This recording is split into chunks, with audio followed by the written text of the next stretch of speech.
आप सभी का बहुत बहुत स्वागत है आज हमारे 5वें लेक्चर ऑन सेमीकंडक्टर पे। तो जैसा कि हम लोग एन टाइप सेमीकंडक्टर को स्टडी कर रहे थे, इसमें हमने क्या ऐड किया था, पेंटावेलेंट। आप लोग ये मत सोचो +5 क्या है। +5 सिंपली मैंने ये शो करने के लिए, एक इंडिकेट करने के लिए लिया है कि +5 मीन्स कोई ये पेंटावेलेंट एटम है। जैसा कि मैं फास्फोरस बोल सकता हूँ, ओके, नाइट्रोजन बोल सकता हूँ। तो कोई पेंटावेलेंट एटम के पास आउटर मोस्ट ऑर्बिट में कितने इलेक्ट्रॉन होते हैं? 5 इलेक्ट्रॉन। इनमें से 4 इलेक्ट्रॉन तो अपने नेबर के साथ बॉन्डिंग कर लेते हैं, लेकिन 5वां इलेक्ट्रॉन इससे अटैच्ड होता है। लेकिन जैसे ही टेम्परेचर हम बढ़ाएंगे, तो क्योंकि ये लूजली बाउंडेड है fifth electron of this pentavalent atom, तो ये आसानी से रिलीज हो जाएगा।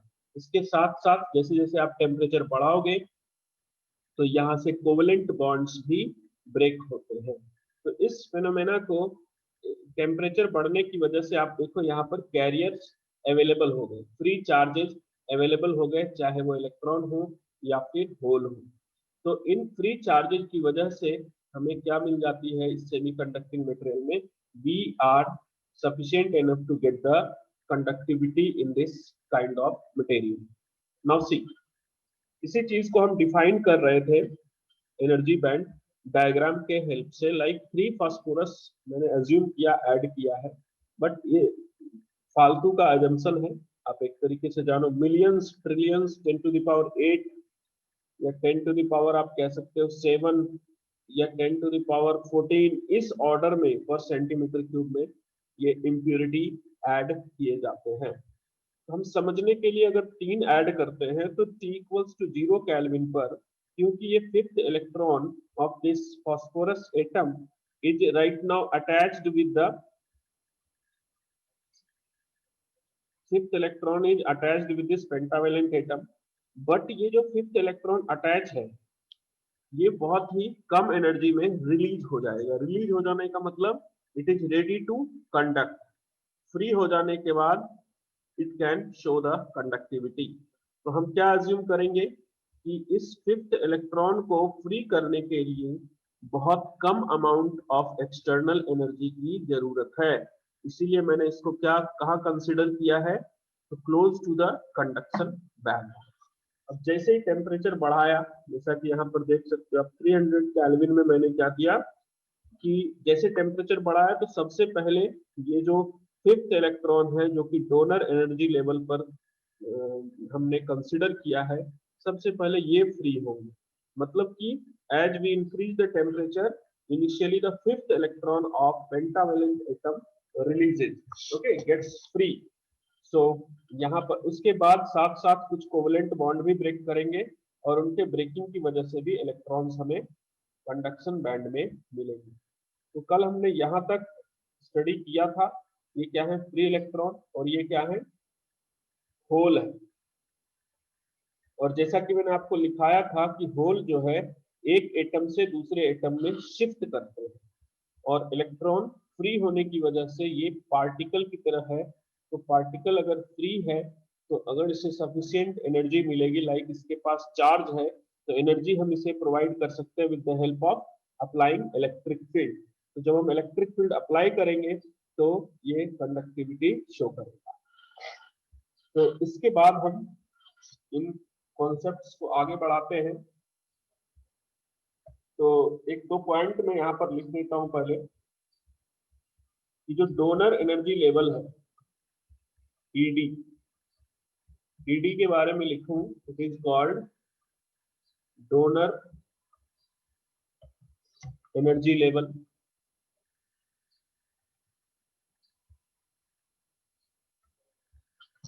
और it depends on donor energy level, ED depends on inter atomic spacing, inter atomic spacing, okay. It is just below the conduction band.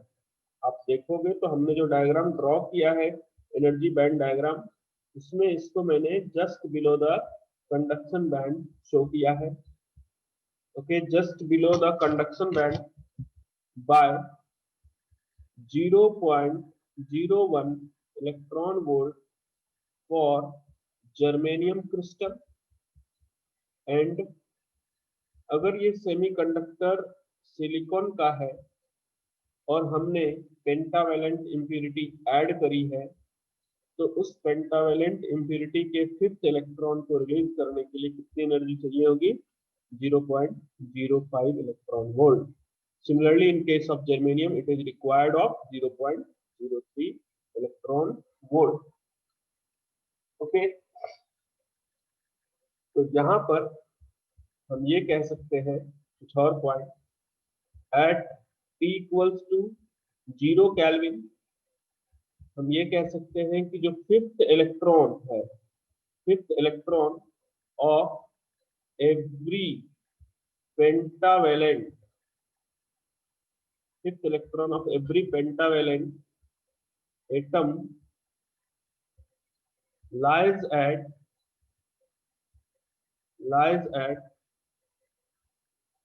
donor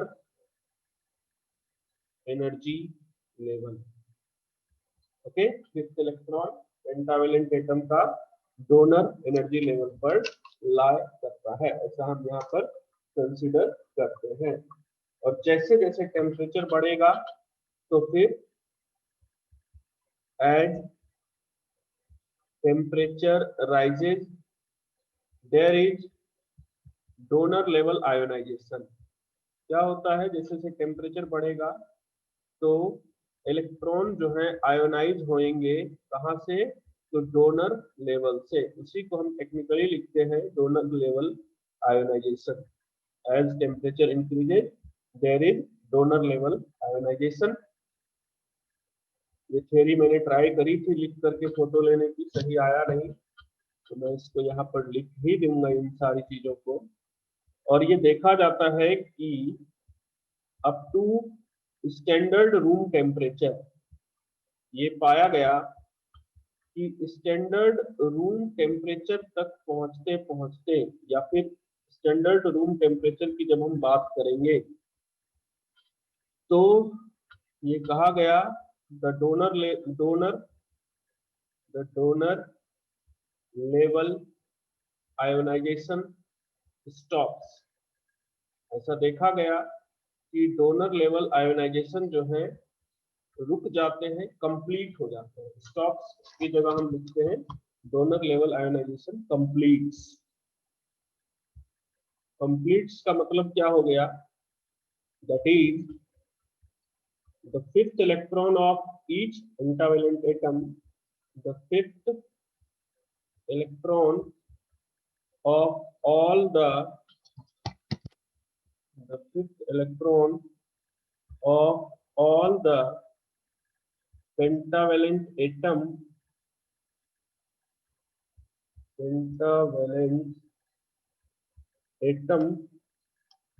is released या फिर is free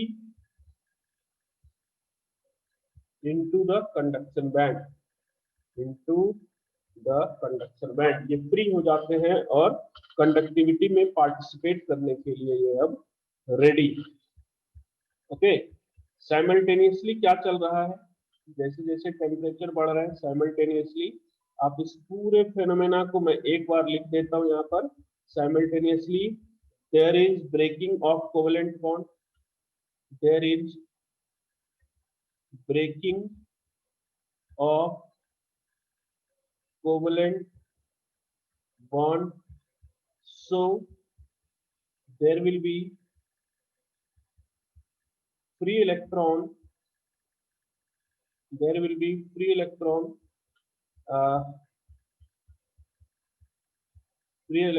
concentration also because of breaking of covalent bond,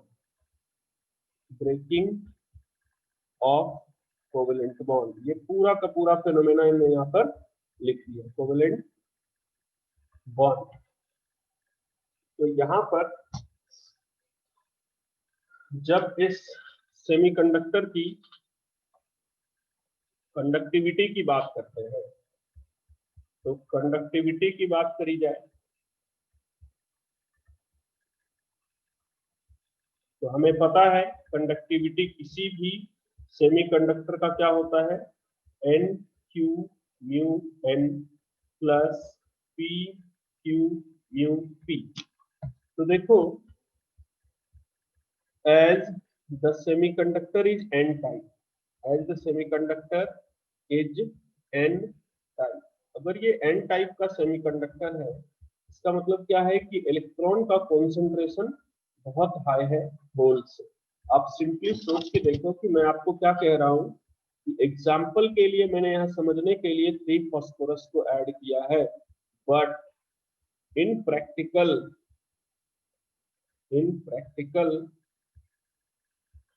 10 to the power 12 क्या मैं 14 लिख सकता हूँ, 10 to the power 14 पर centimetre cube, 1 centimetre cube में इतने फास्फोरस एटम ऐड किए जाते हैं एन टाइप सेमीकंडक्टर बनाने के लिए। इन जनरल में बात कर रहा हूँ।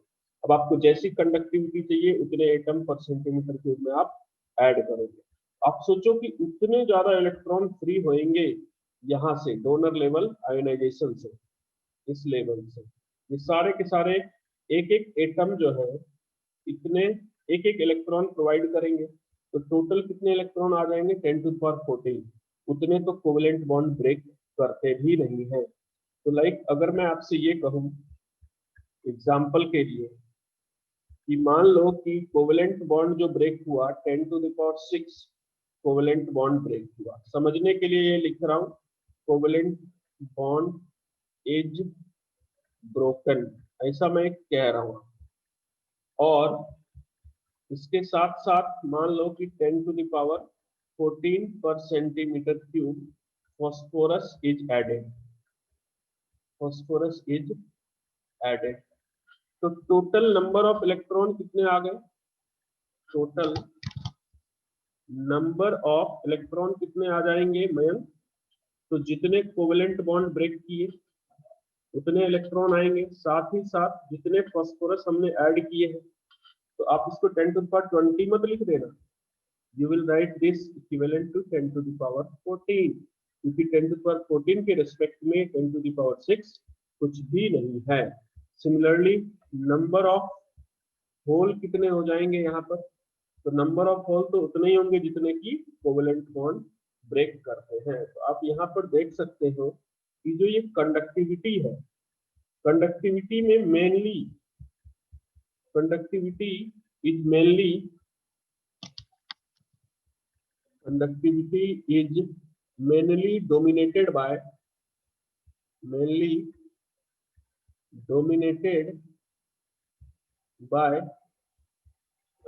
donor atoms, donor atoms।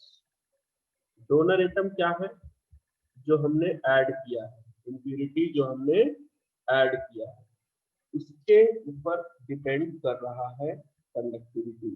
क्योंकि ये कोवेलेंट बॉन्ड की जो ब्रेकिंग होती है वहां से बहुत कम ही कैरियर रिलीज हो पाता है जितना कि हम ऐड करते हैं। तो जैसा कि मैं यहाँ पर इन एन टाइप सेमीकंडक्टर, मैं यहाँ पर बड़ा इंपॉर्टेंट फॉर्मूला लिखूंगा कंडक्टिविटी का, एन टाइप सेमीकंडक्टर का। इसको आप अप्रोक्सीमेट तो बोल रहा हूं मैं, लेकिन you can take this very seriously. N D Q, Q की जगह चार्ज भी लिख देते हैं, N D electronic charge mu N.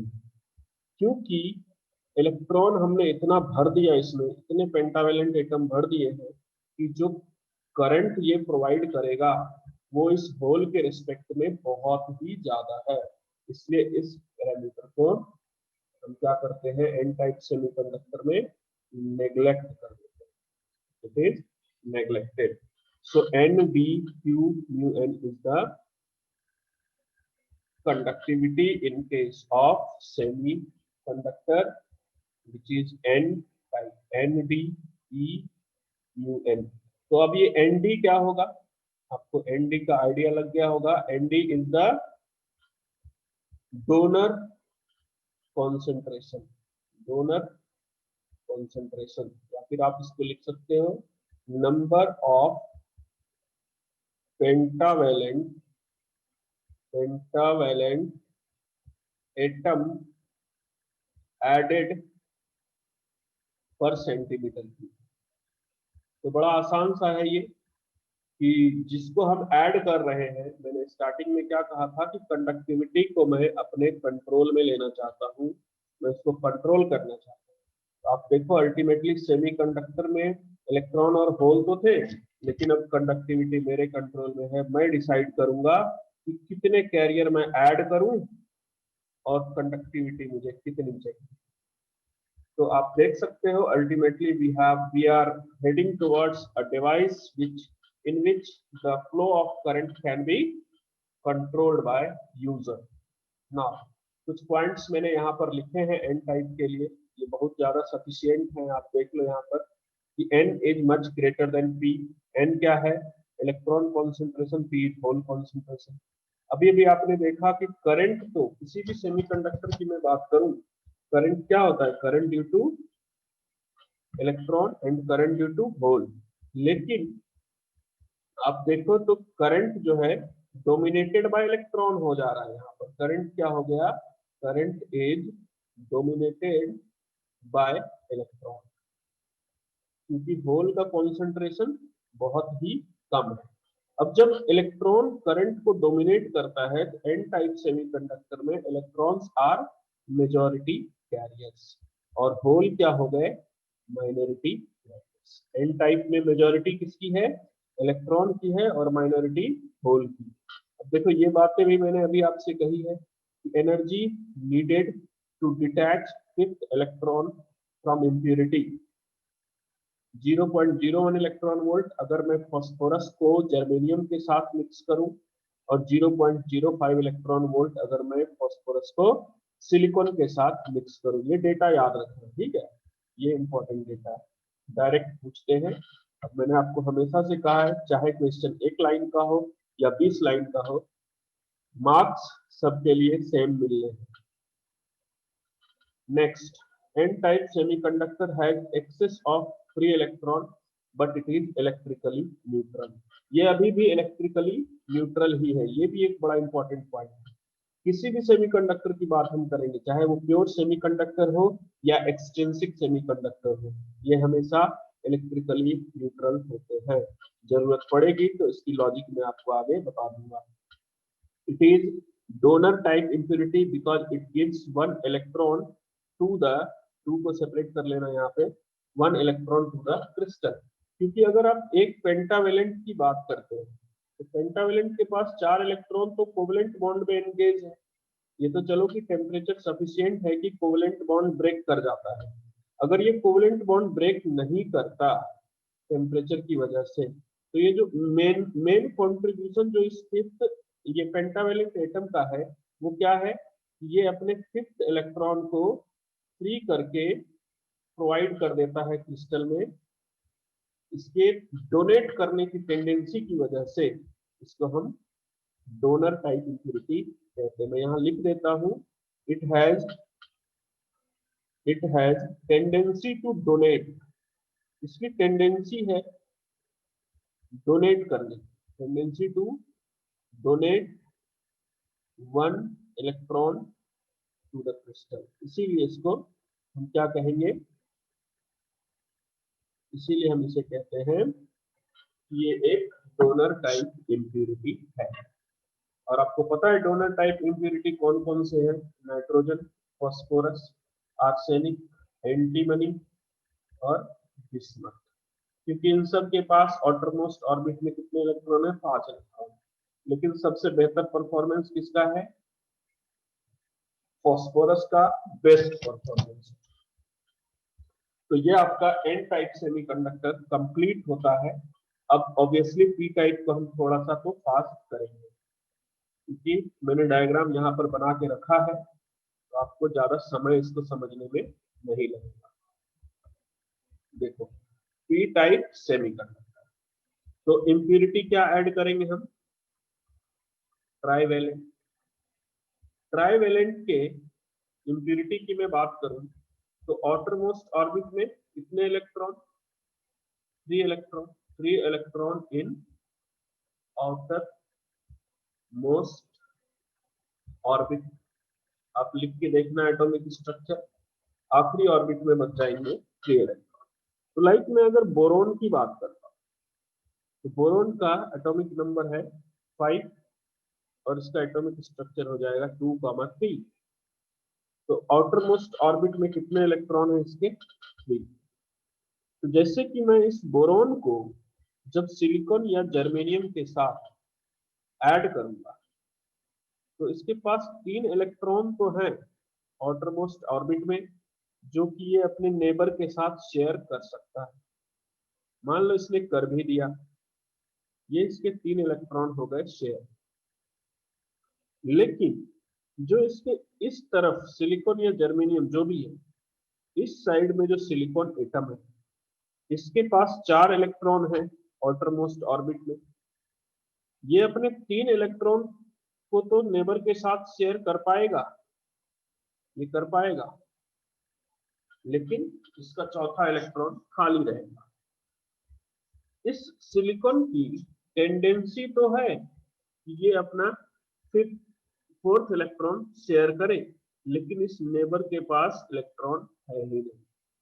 तो मैं जहां भी इलेक्ट्रॉन की डेफिशिएंसी होती है, लैक होता है, उसको हम शो करते हैं एक होल के हेल्प से। तो अब बोरोन के पास होल है और सिलिकॉन के पास इलेक्ट्रॉन है, तो यहाँ पर तो कोवेलेंट बॉन्ड पॉसिबल नहीं। तो आप देख सकते हो कि इसमें हमने जब बोरोन ऐड किया तो हमने एक प्रोटॉन ऐड किया, एक होल ऐड किया। आप याद करो जब हम एक नाइट्रोजन ऐड कर रहे थे तो यहाँ पर एक इलेक्ट्रॉन ये डोनेट कर रहा था, लेकिन जब मैं बोरोन ऐड करता हूँ, ट्राइवेलेंट इम्प्यूरिटी ऐड करता हूँ इसमें, तो इसके पास ऑलरेडी एक डेफिशिएंसी है इलेक्ट्रॉन की, जो कि इसको चाहिए। तो ये क्रिस्टल क्या है, अभी अनस्टेबल हो जाता है। ये वाला सिलिकॉन एटम स्टेबल नहीं है, इसकी टेंडेंसी है कि ये अपना इलेक्ट्रॉन शेयर करे और खुशी खुशी जिंदगी जी ले, लेकिन ऐसा हो नहीं पाता है। ये अपना इलेक्ट्रॉन शेयर करना चाहता है नेबर के साथ, और नेबर के पास कुछ शेयर करने के लिए है नहीं, तो बस ऐसे ही बैठे रहता है। फिर क्या होता है, ये वाला जो क्रिस्टल आप देख रहे हैं इसको क्या कहते हैं? 3D crystal structure. 3D crystal structure ये मैं पहले से ड्रॉ करके रखा हूं ताकि थोड़ा फास्ट कर सके इसको। तो ये देखो सेंटर में जो ऐड किया है +3 से, मैंने क्या शो किया है? ये ट्राइवेलेंट एटम को मैंने यहाँ पर ऐड किया और इसके पास डेफिशिएंसी है इलेक्ट्रॉन की।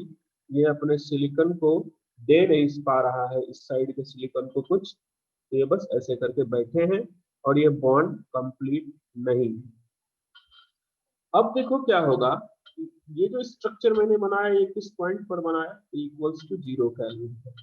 0 केल्विन पर तभी तो देखो आप कोई कोवेलेंट बॉन्ड भी सारा चुपचाप बैठा हुआ है, देख रहा है तमाशा कि कोई यहाँ पर फेनोमेना तो चल ही नहीं रहा है।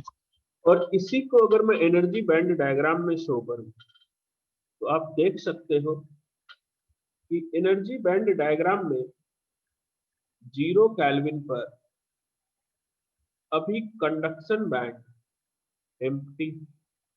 कंडक्शन बैंड क्या है 0 केल्विन पर?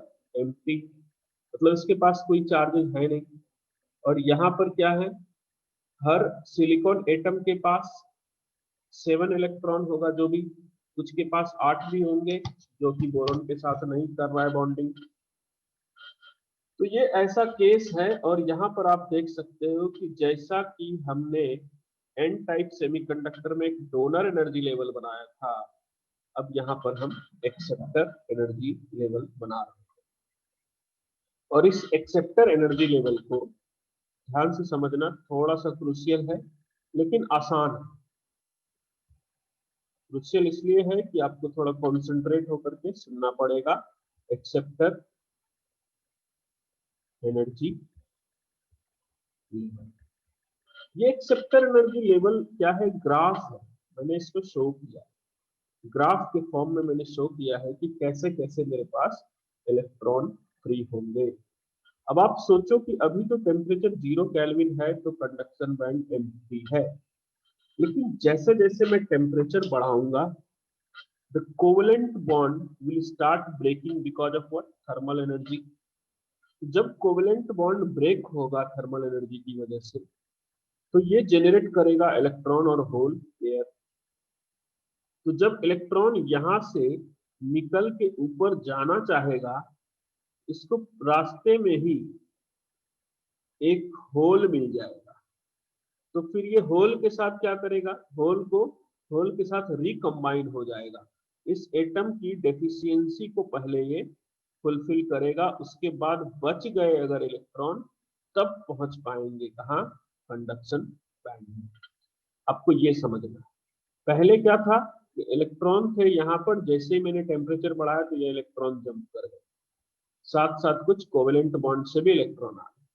लेकिन अब क्या है कि अब इसके रास्ते में होल है, जब ये इलेक्ट्रॉन फ्री होना चाहेगा तो सबसे पहले ये क्या करेगा, जो जो कोवेलेंट बॉन्ड अधूरा है पहले उन सबको ये पूरा करेगा, उनको पूरा करने के चक्कर में खुद अधूरा हो जाएगा, खुद पीछे क्या करेगा, बहुत सारे होल्स छूट जाएंगे, क्योंकि जितने कोवेलेंट बॉन्ड ब्रेक करेंगे उनके मेजॉरिटी ऑफ इलेक्ट्रॉन्स इस होल के साथ रिकम्बाइन हो जाएंगे।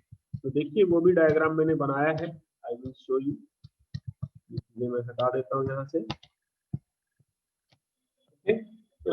देखिए टेम्परेचर बढ़ाया upon increasing the temperature, temperature को बढ़ाया हमने तो देखना क्या क्या हो रहा है।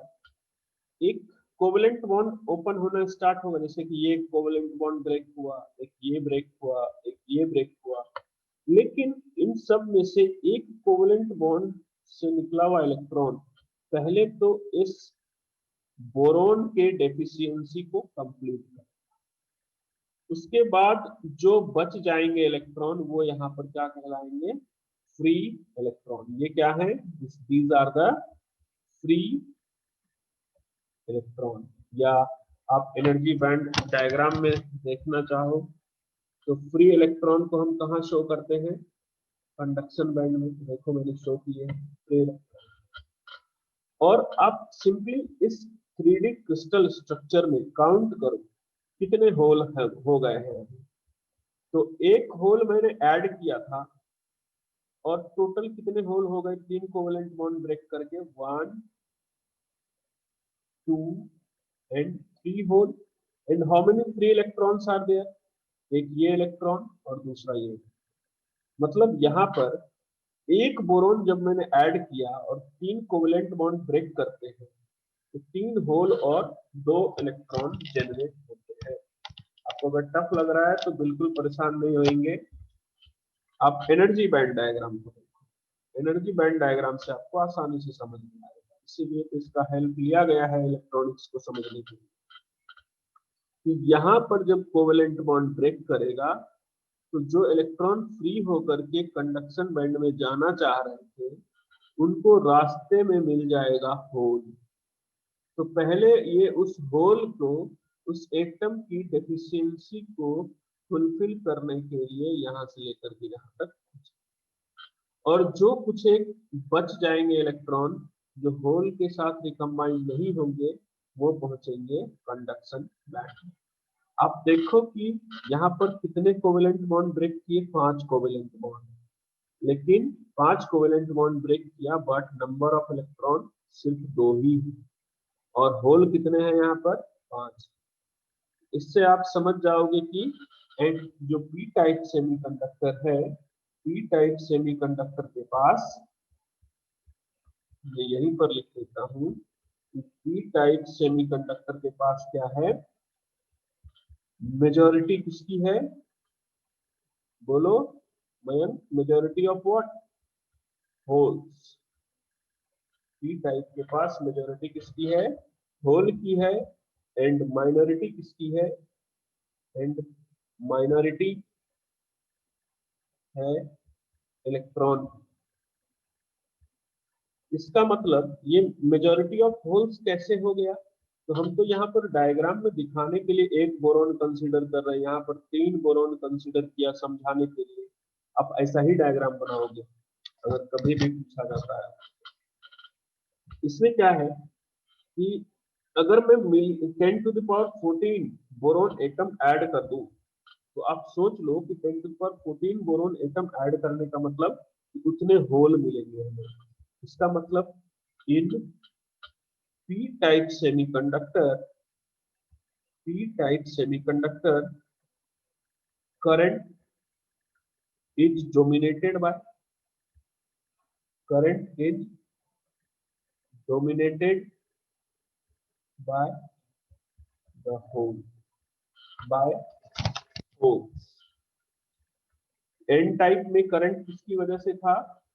एन टाइप में करंट था इलेक्ट्रॉन की वजह से, और अब करंट किसकी वजह से है?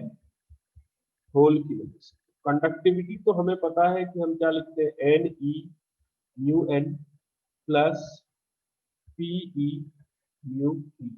ये इलेक्ट्रॉन की वजह से कंडक्टिविटी और ये होल की वजह से। Since in P type, since in P type acceptor is added. अब देखो इस बोरोन को, ट्राइवेलेंट इंप्योरिटी को एक्सेप्टर क्यों कहा जाता है? क्योंकि इसके पास डेफिशिएंसी होती है एक इलेक्ट्रॉन की, और जैसे ही इसको इलेक्ट्रॉन मिलेगा वो उसको एक्सेप्ट करके न्यूट्रलाइज कर देगा। तो इसीलिए Na से डिनोट करेंगे, इसे कहेंगे एक्सेप्टर कॉन्सेंट्रेशन। एक्सेप्टर कॉन्सेंट्रेशन बोलो या फिर ट्राइवेलेंट एटम पर सेंटीमीटर क्यूब। पता है आपको ट्राइवेलेंट क्या दिया जाएगा? बोरोन। ओके, बोरोन की फैमिली के कोई भी एटम हो सकते हैं। तो यहां से जो कंडक्टिविटी है पी टाइप का, वो मेनली हम अपने कंट्रोल में ले लेते हैं, और कंडक्टिविटी अब हम डिसाइड करेंगे कि कितने कंडक्टिविटी मुझे चाहिए और उसके लिए मैं कितने ट्राइवेलेंट एटम को ऐड करूंगा। तो देखो Na अब डिसाइड कर रहा है कंडक्टिविटी, जो कि एक यूजर डिसाइड करेगा कि मैं कितना कंसंट्रेशन ट्राइवेलेंट एटम का सेमीकंडक्टर में ऐड करूंगा। So this is about the semiconductor which is which has majority of holes। अब देखो इसके लिए भी मैंने कुछ पॉइंट्स ऑलरेडी लिखे हुए हैं, आप इनको देख लो। पी टाइप में क्या है? मेजॉरिटी ऑफ होल्स है। करंट क्या होता है सेमीकंडक्टर में? Current due to electron and current due to hole. लेकिन यहाँ पर होल जो है मेजॉरिटी में है, होल्स आर इन मेजॉरिटी। तो करंट डोमिनेट कौन करेगा? Majority of hole. और होल का कॉन्सेंट्रेशन क्या होगा? तो जितने हम ऐड करेंगे बोरोन एटम या फिर जो भी ट्राइवेलेंट एटम, वही होगा होल का कॉन्सेंट्रेशन। तो ये सिग्मा हो गया into electric field into area, यही करंट हो जाता है। करंट को आप क्या लिख सकते हो? Current density into area. और करंट डेंसिटी को आप लिख सकते हो सिग्मा ई, और ये एरिया सिग्मा को लिख सकोगे अब आप N A times E mu T electric field area. ये सारे फॉर्मूले एक दूसरे के हेल्प से डिराइव किए जाते हैं। ये आपका एक्सट्रिंसिक सेमीकंडक्टर भी कंप्लीट होता है। इसके बाद में एक, इन सब को पढ़ने के बाद अगर हम मास एक्शन लॉ को स्टडी नहीं करते हैं तो ये पूरी स्टडी अधूरी रह जाती है। मास एक्शन लॉ क्या है? कि जो कैसा भी semiconductor in any type of semiconductor, चाहे वो एक्सट्रिंसिक हो इंट्रिंसिक हो, एन टाइप हो पी टाइप हो, कैसा भी सेमीकंडक्टर, उसमें जो इलेक्ट्रॉन के कॉन्सेंट्रेशन होते हैं, इसका प्रोडक्ट विद होल कॉन्सेंट्रेशन, ये आ जाता है क्या, इंट्रिंसिक कैरियर कॉन्सेंट्रेशन का स्क्वायर। आपको ये हम बताए थे कि एन आई क्या है, N I is the intrinsic carrier concentration. मतलब कि जब क्रिस्टल प्योर था तो उसके कैरियर के कॉन्सेंट्रेशन क्या थे, इंट्रिंसिक कैरियर कॉन्सेंट्रेशन।